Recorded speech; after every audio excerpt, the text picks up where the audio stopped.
Well, guys, can you believe it? We're on session 21 in our journey in authentic manhood. 21 sessions we've been together, and we have covered an immense volume of material. We started out, if you remember, by covering the history of manhood. Then we talked about our past. We talked about why we've become who we've become because of our family of origin. We talked about wounds that we suffered. We talked about friendships, vision. We had a session on the theology of manhood where we probed around in the beginnings of the Scripture, the book of Genesis. We formulated a few weeks ago a definition, a solid biblical definition of manhood. And in the last few weeks, we've been covering men and women in general and marriage in particular. And so I just want you to know that we're on the home stretch. One thing I want you to do right here at the beginning, though, is don't forget your manhood plan. Everybody remember that, your manhood plan? You don't need to forget that, especially because of the importance of graduation in relationship to it. So it's very, very vital that you do that. The first part, remember, looking back, you should have completed. The second part of the manhood plan, which is looking at now, should have been completed. And in these last few weeks, looking forward, should be in process. Everybody clear about that? We've said it all year. That's the one thing that we're going to ask you to do. Very important that you finish that manhood plan. Now, the last couple of weeks we've been talking about marriage. And we want to continue that and finish that today. And I want to give you a very fundamental principle that we've learned the whole time. I hope you have this embedded in your mind. And that is, marriage at the core, okay, jot this down. Marriage at the core is two equals with different functions. We put up a diagram about marriage, didn't we? And in that marriage diagram, we talked about the husband and the wife and the roles they play. And I talked about that these were core roles and that they had core responses to one another, husband and wife, in relationship to those roles. And I just want to again mention to you, and everybody listen very carefully, when I spoke about the word core, it's so important that you hear this. When the Scriptures outline the role of a man and woman in marriage, they're speaking to that small but essential ingredient that the husband and the wife bring together in that relationship. That's what it's focused on. Marriage at the core, the intimacy of a man and woman at the core. And for all of us, that core role responsibility is the same. What is wrapped around that core as a husband and wife for their individual lives and for their marriage in particular can be vastly different than anybody else's. In the careers they pursue, in the interests they have, in the things that they invest themselves in. And all that is an elective of life, and that's part of the wonder of life. But at the core, there's sameness for a man and a woman. And those core responsibilities and those core roles and those core roles that they have towards one another are absolutely essential to the success of the marriage because they fit the man and the woman into a complementary relationship that brings success. So hear me when I say core versus comprehensive. For the wife, her core role is summarized in that title, helper. Remember that? The title, helper. She serves the marriage, and she's a servant of the marriage. She serves the marriage by assuming a nurturing role of care and support. That's vital for the relationship, and it's vital for the husband-wife interaction, and it's vital when children come along, and it's vital for launching a healthy next generation. That's how she serves at the core. The man's core role is summarized in the word head, and he's also a servant, and his role is to serve the marriage by assuming a leadership role of courage and responsibility, because guys, that's what it's going to take to accomplish the kind of responsibilities you've been given. It's going to take a lot of courage. So those are their two essential core roles where they complement one another over a lifetime. Now, we also learned last week as we were finishing up that a man who's skilled in the art of woman also knows how to meet the vital needs of his wife. And I gave you what I think are the four top needs a woman has not only in a dating relationship, but especially in a marriage relationship. Remember what they were? First one was this: companionship. She needs a friend that she can drink deeply with in relationship, because women are strong relational creatures. She needs security. She needs to know that she's safe in her relationship with her husband. And especially when that comes to finances, and we talked a lot about that last week. She needs significance.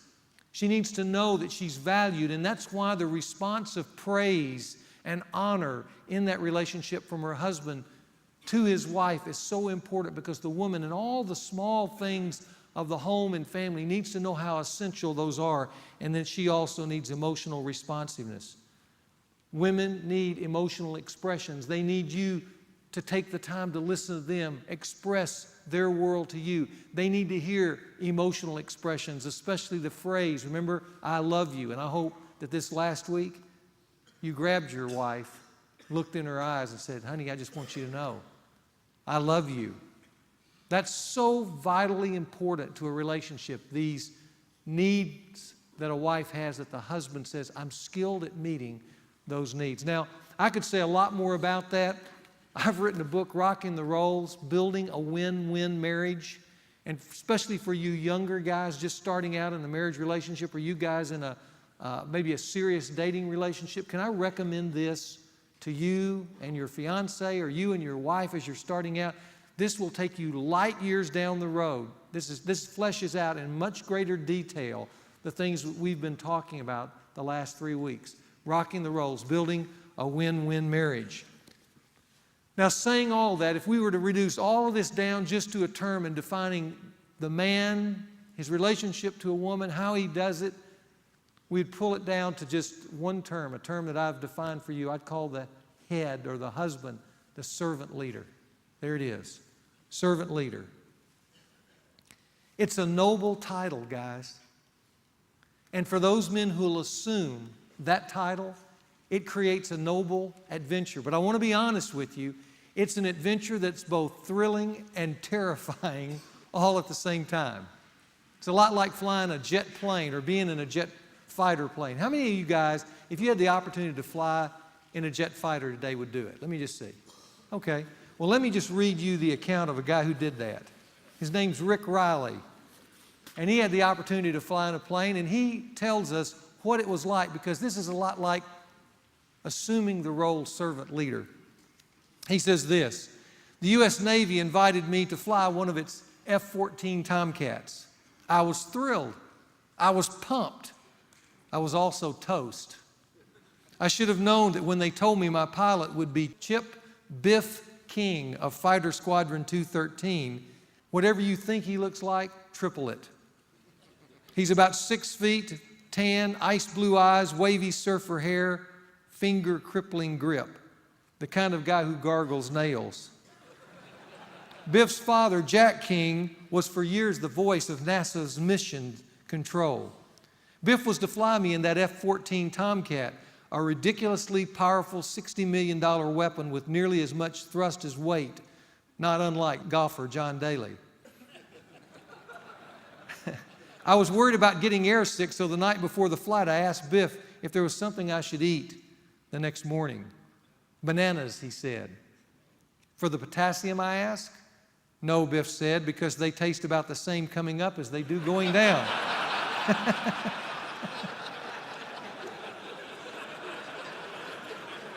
The next morning out on the tarmac, I had on my flight suit with my name sewn on the left breast. No call sign like Crash or Leadfoot, but still very cool. I carried my helmet in the crook of my arm as Biff had instructed. A fighter pilot named Psycho gave me a safety briefing and then fastened me into my ejection seat, which, when employed, would, quote, egress me out of the plane at such a velocity that I would immediately be knocked unconscious from the G-forces. Just as I was thinking about aborting this flight, the canopy closed over me, and Biff gave the ground crew a thumbs up. In minutes, we were firing nose up at 600 miles per hour. We leveled out, and then canopy rolled over another F-14. Those 20 minutes were the rush of my life. Unfortunately, the flight lasted 80 minutes.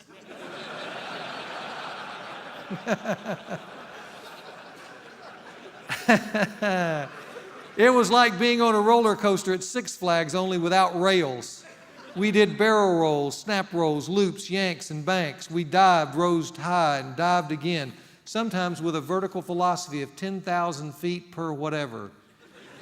We chased another F-14, and it chased us. We broke the speed of sound. Sea was sky, and sky was sea. Biff was absolutely cool, with a cast iron stomach and Freon nerves. Flying at 200 feet, we did a 90-degree turn at 550 miles per hour, creating a G-force of 6.5 times my body weight. And immediately, I egressed the bananas. I also egressed the pizza from the night before and the lunch before that. In fact, I egressed a box of Milk Duds from the 6th grade. I made Linda Blair from the movie The Exorcist look polite. Because of the G's, I was egressing stuff that did not even want to be egressed. I went through not one air sick bag, but two. Biff said I passed out twice. I was coated in sweat at one point as we were coming in upside down in a bank curve on a mock bombing target, and the G's were flattening me like a tortilla, and I was in and out of consciousness. I realized that I was the first person in history to throw down.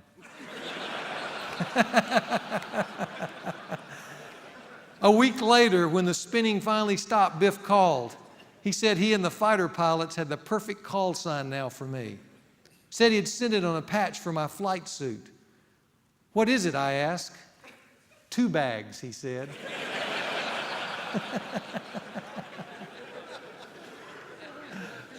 Well, you know what?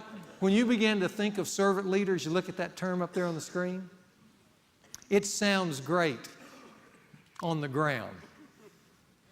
But when you take it into the air, it has a whole different feeling altogether. In fact, I want you to know, guys, the term servant leader in flight can be overwhelming. So I want to warn you, I'm going to move through today fairly quickly 25 ways to be a servant leader. But as we move through this, some of you are going to lose your bananas. Some of you are going to go unconscious. Some of you are going to feel like the whole world's spinning upside down because this will feel so overwhelming.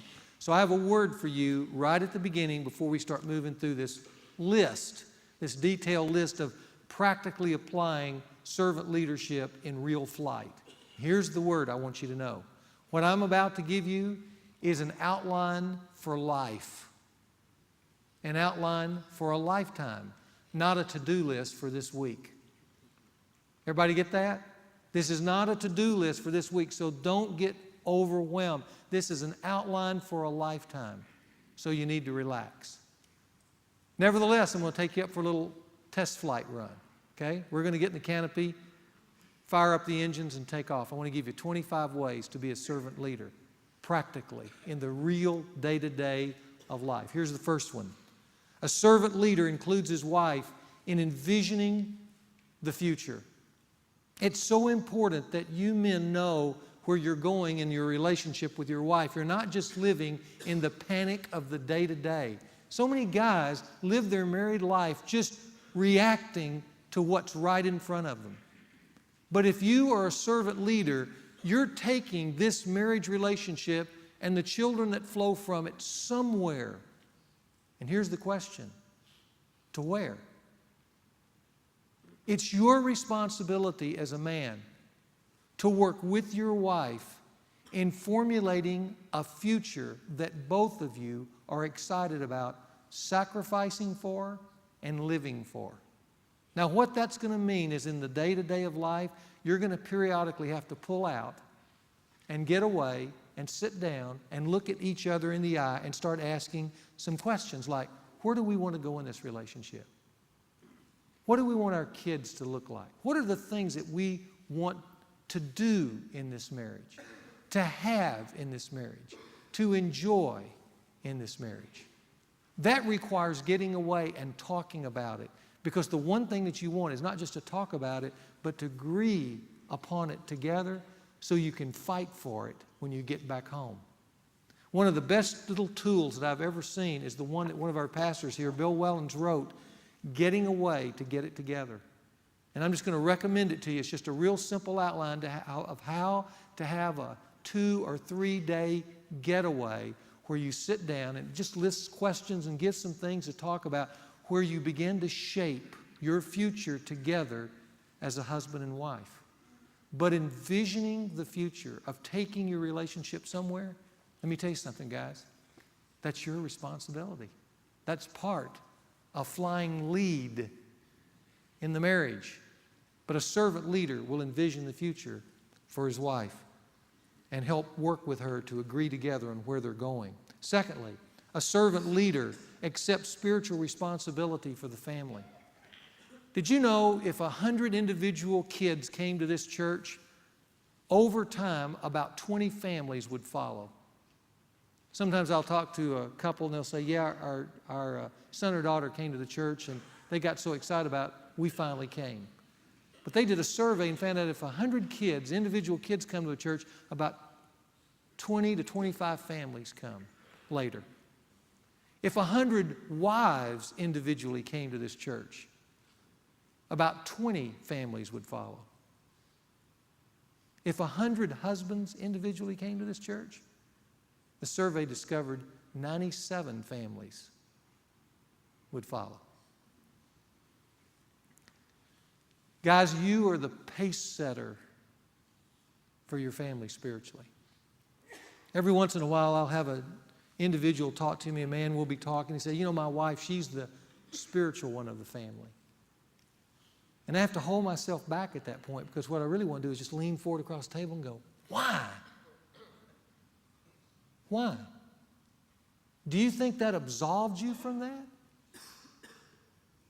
See, it's your role as a man to be in tandem with your wife. You're the one who should be talking about the importance of church and how often we attend.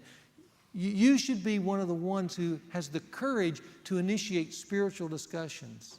You should be the one who is growing deep enough in God's Word that when it comes to major decisions and issues in life, you can bring spiritual perspective into that decision making.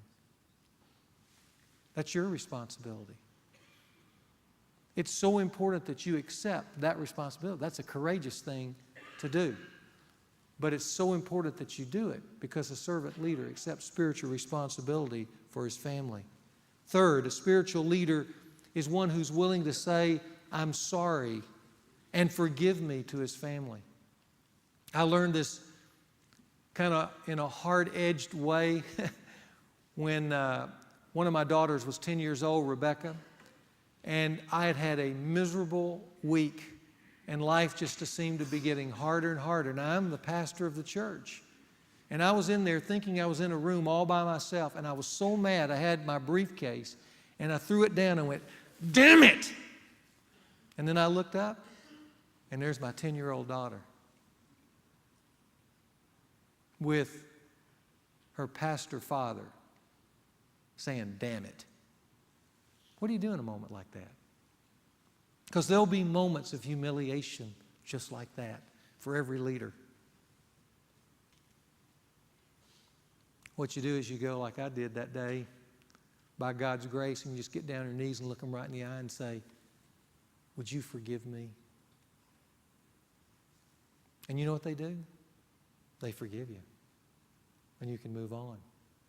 The same discussion I had with a group of dads not long ago who are all divorced. Their kids are all over the country. Some of them see them just on weekends. They were talking and asking me, what do you do? And when you get together, what do you say?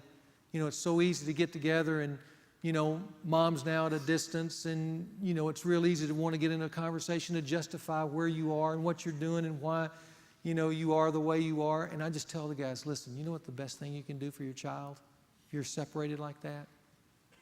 Is at some point when it's appropriate, regardless of who was at fault and who said what and how all that came about, you just need to look them in the eye and say, I am so sorry we got divorced. Would you forgive me?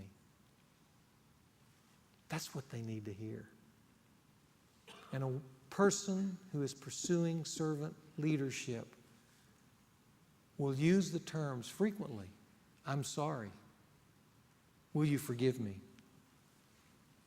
Number 4, a servant leader discusses household responsibilities with his wife and makes sure they're fairly distributed. A good question, I think, for a servant leader to ask is, after 5 p.m., is the workload fair?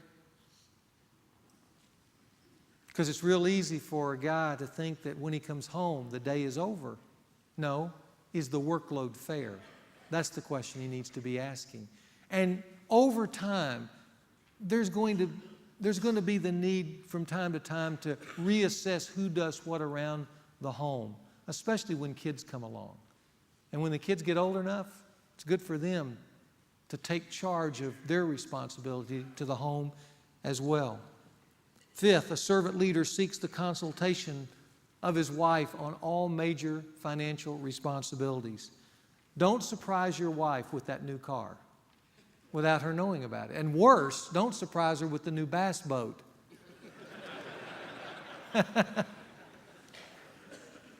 She needs to be included, a wife needs to be included, even if she is not inclined towards money and thinks you're just going to take care of it. Don't let her excuse herself from the financial decisions. She needs to be a part of all major financial decisions, all major financial investments, all financial decisions about giving, about budgeting. She needs to be educated in it and part of that and in tandem with you on that.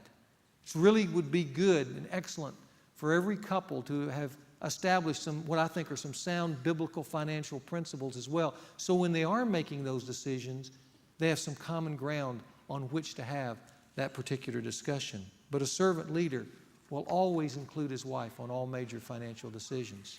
6th, a servant leader will follow through with commitments he has made to his wife. His word to his wife is extremely important. He wants it to be golden because it inspires in her the key word for an intimate relationship, which is trust. And trust is the super glue of any relationship. 7th, a servant leader anticipates the different seasons of his marriage. He understands that marriage is going to change from season to season, so he anticipates the different seasons his marriage will pass through. I hope you know that every marriage is, in fact, a series of little marriages. Did you know that? That are butted up against one another. One psychologist said that a long-term marriage is really serial monogamy. And I want you to know, in the first marriage of my marriage, which was marriage without children, I did really good. We traveled, we had fun. But when I got married the second time in that marriage, when children came along, I didn't do too good. Especially when the second child came along. That was the lowest point in our married life. And part of the reason for that is because I was still operating on principles from the previous season, thinking that the house should be clean and my wife should be sexy and available to me, even though she was spending most of her day running around with a rug rat during the day and up with a newborn at night. And I wanted that and everything else. And it doesn't work. And I was out of perspective. And I was almost out of the house. And now here I am at 53 years old. I've got 2 years before we're empty nesters. And when that last child leaves for college, we're going to enter into another marriage. It's called married without children. And how well we anticipate all that's involved there, because that's going to change our relationship. It's especially going to change my wife's relationship when she doesn't have breakfast to cook for children and things to clean up and places to go with them. It's going to require adjustments. Every marriage is a series of marriages. And a good servant leader will anticipate the next season coming up and the changes that need to be made in order to make that next season as effective, hopefully, and as successful as the previous one. 8, a servant leader anticipates the different stages his children will pass through. And his leadership must adjust to those stages. Did you know when your kids are young, basically your face towards them as a dad is that of a coach? Sometimes a strong coach, a coach who's saying, do this, don't do that, giving directions and barking out orders and stuff like that. When they become teenagers, You can't be a coach anymore. You've got to change to being more of a counselor, one who's there to listen, to empathize, to be a part of all the emotion that's going through those years, and to offer advice in ways that they can receive it. If you try to be a coach with a teenager, you're going to lose. And then when they get in their college years and their opening years out in the work world, you move more to a consultant role. You're not even a counselor anymore.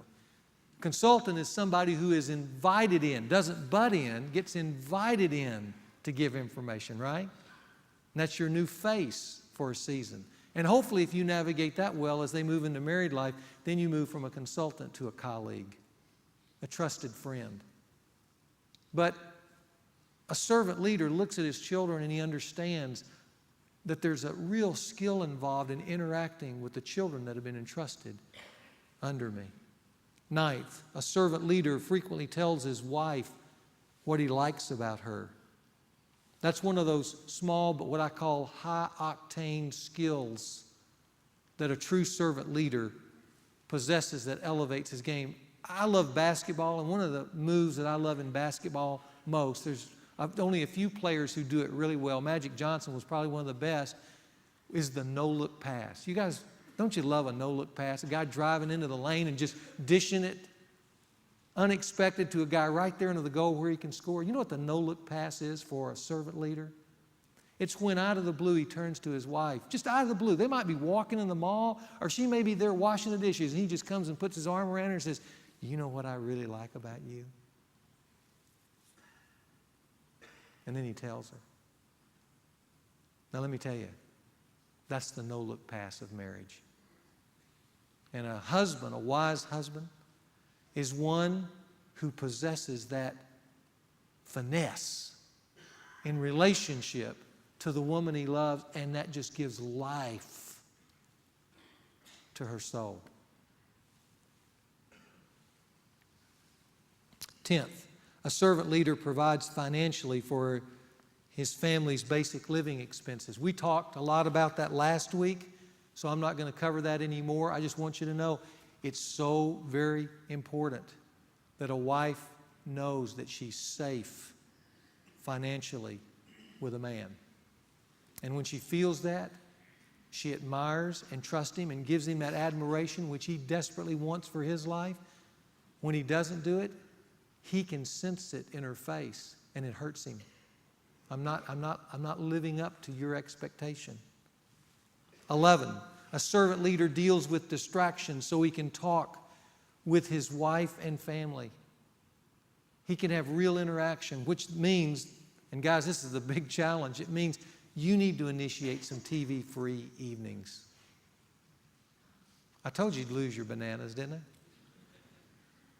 I'm talking about times where it's just quiet around the house. We can talk, or where you date your children or date your wife on a weekly basis, where you take them out, just you and them in an undistracted way, and you just talk. You ask them questions. You learn a series of what I call kind of consulting questions. Tell me how you're doing. Tell me what's going on in your life. Tell me what you're feeling. How are you doing with your friends? Tell me what's going on at school. It's kind of an interview, but you're getting into their life and you're allowing them to get into yours. A servant leader is a person who wants to stay in touch, but to stay in touch, he's got to initiate. He's got to actually take action in this frenzied world to get the distractions out so he can hear what's really going on. 12, a servant leader prays with his wife on a regular basis. And guys, you might just write down, for most men, this is absolutely intimidating. So if you feel like, gosh, that's hard for me, you're not the only guy. About 99% of the guys in the room feel intimidated in praying with their wife. The thing I encourage guys to do is, first of all, just have a prayer life of your own. Sometimes you just need to pray out loud and hear yourself praying. Maybe pray around the table, but there comes a moment, it's really a crucial moment, where you take the initiative and kind of step out there and you say, would you pray with me? And let me tell you, when you do that, when you have the courage to lead courageously like that, when you take that step, you enter into a ground of intimacy that is absolutely incredible. But to get there, you have to take the lead. Number 13, a servant leader initiates meaningful family traditions. Besides special holiday traditions, probably the most meaningful traditions we've done in our home is the traditions that we've set up and the ceremonies around them to initiate and call our sons and daughters into manhood and womanhood. And those are traditions and ceremonies I'm going to be sharing with you over the next 3 weeks, so I'll not go into them now, but I just want you to know those are some of the most exciting moments in raising a son and raising a daughter, is to have these moments along the way where you help them craft their manhood and womanhood. Those are the greatest traditions we've created in our home, and I can't wait to tell you about them in the weeks to come. Number 14, a servant leader initiates what I call fun outings for his family on a regular basis. Part of your job is to keep laughter in the home. I hope you're a guy who has fun with your family. And it's whether it's games you play, whatever it might be, it's so important to keep that in the home. I know when my kids were a little younger, one of the things that we did on a fairly regular basis was go bowling. And my son, even now, he'll bring that up. When are we going to go bowling again? Because bowling to him was all of us being together, out of the home, playing together as a whole family, where mom could participate, the girls could participate, we'd compete, we'd form teams. He loved that, and they loved that.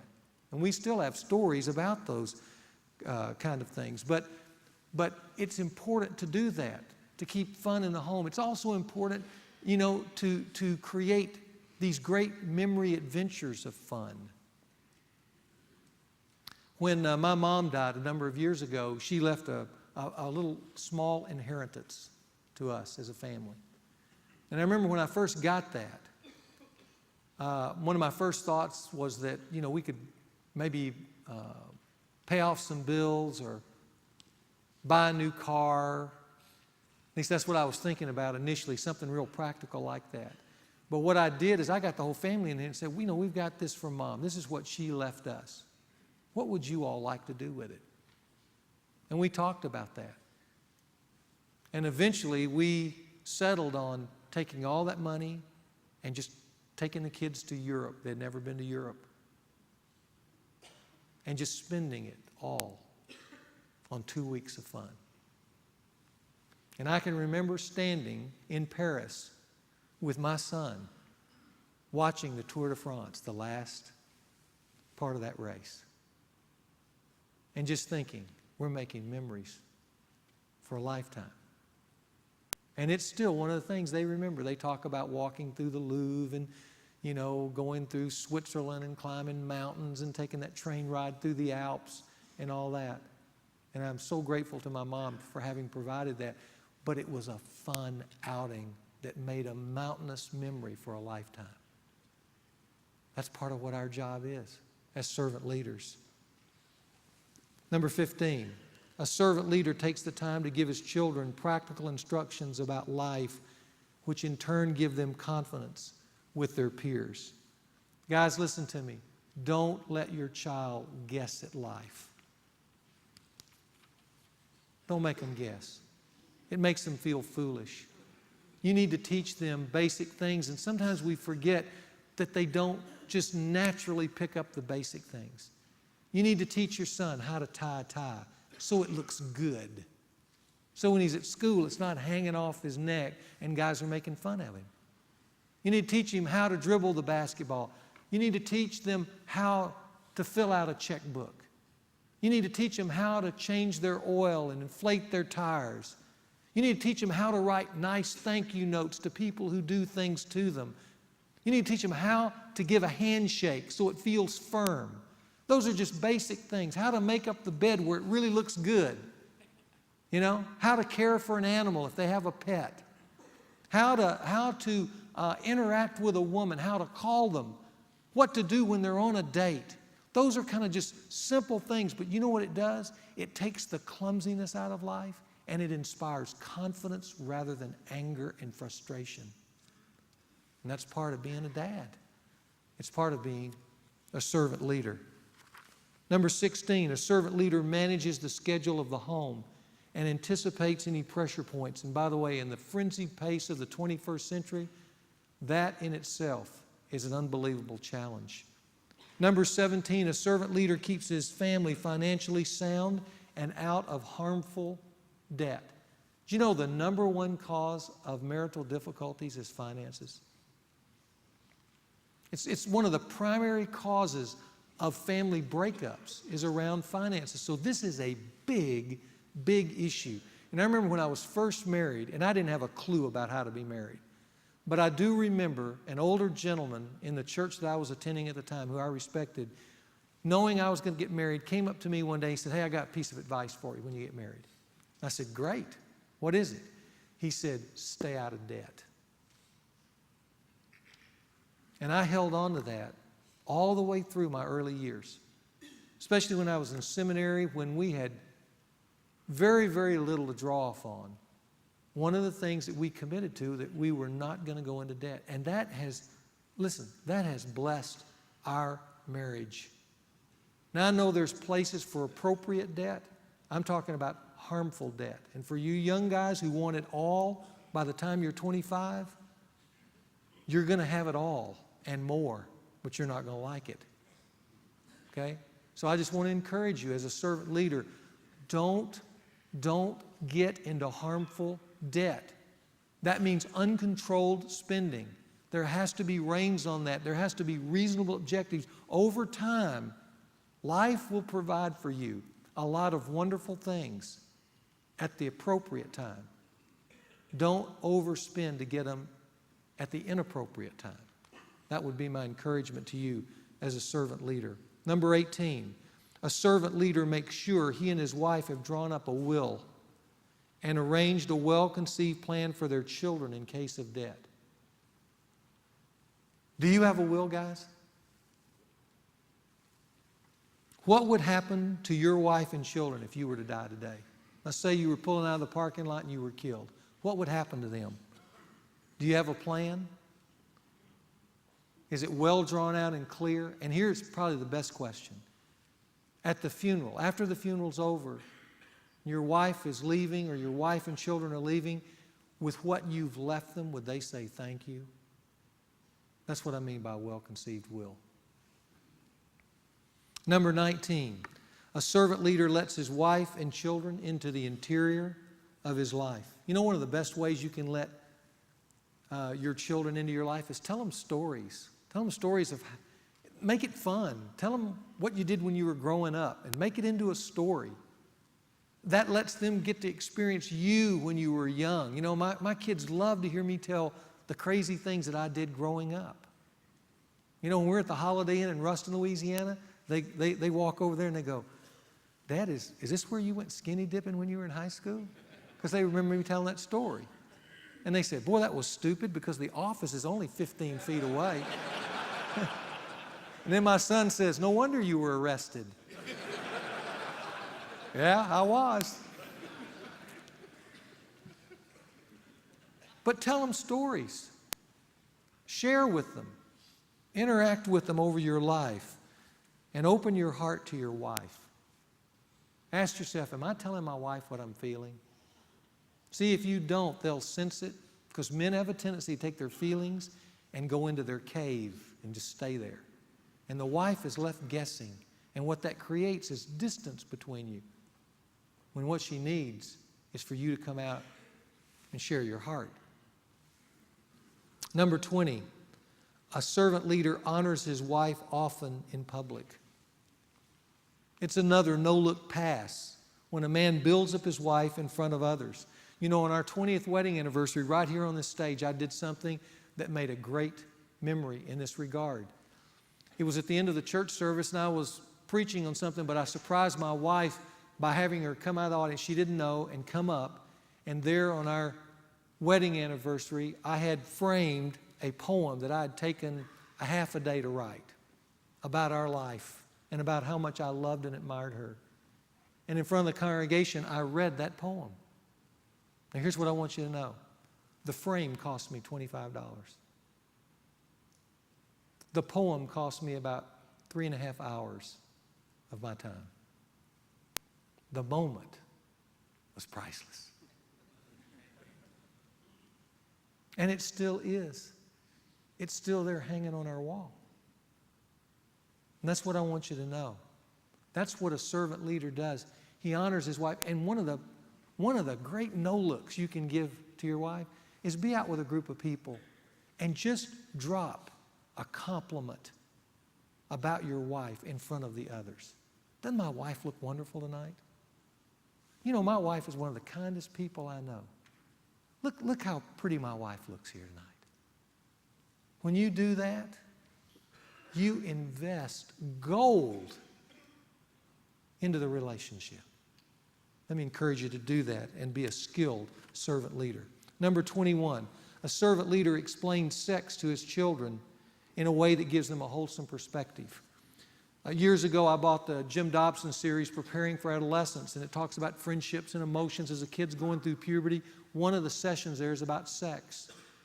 My wife did that with our 2 daughters. I did it with my 2 sons. And let me tell you guys, one of the great moments I still remember is laying on the bed with my son in the dark as we were listening to that tape series, and when it went off, he said, "Dad, I got some other questions."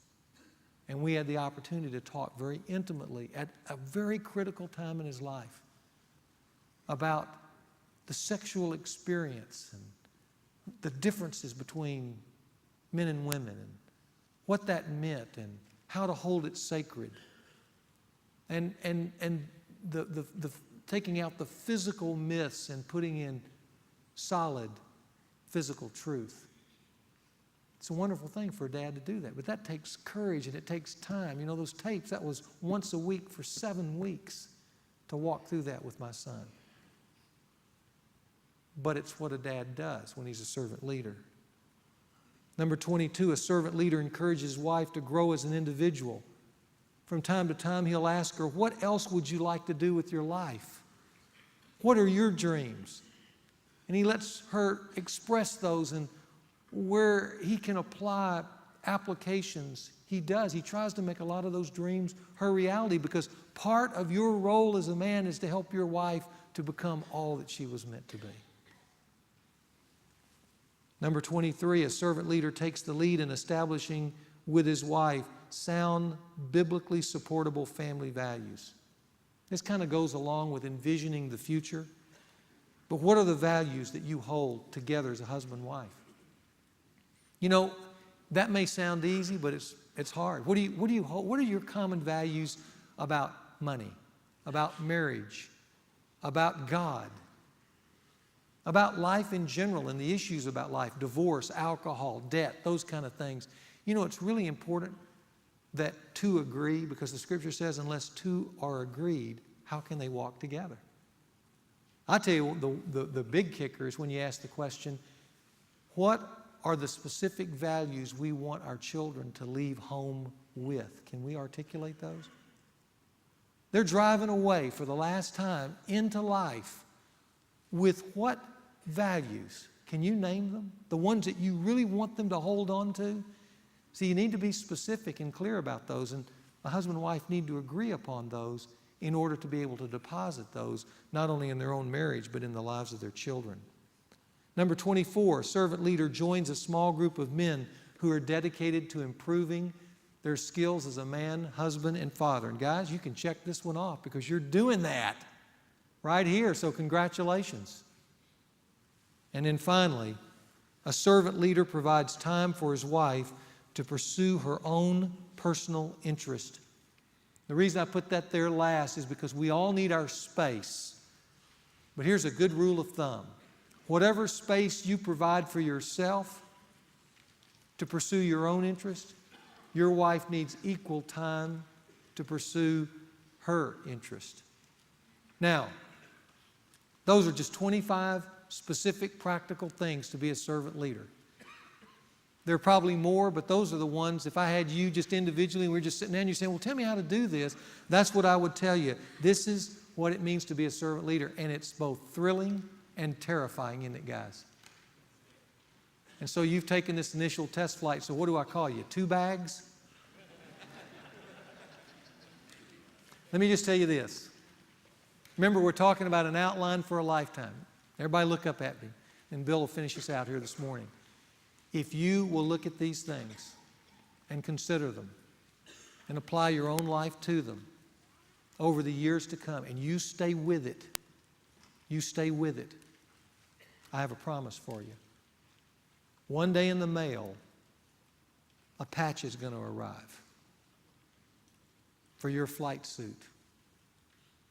And you know what's going to be on that patch? These two words: real man.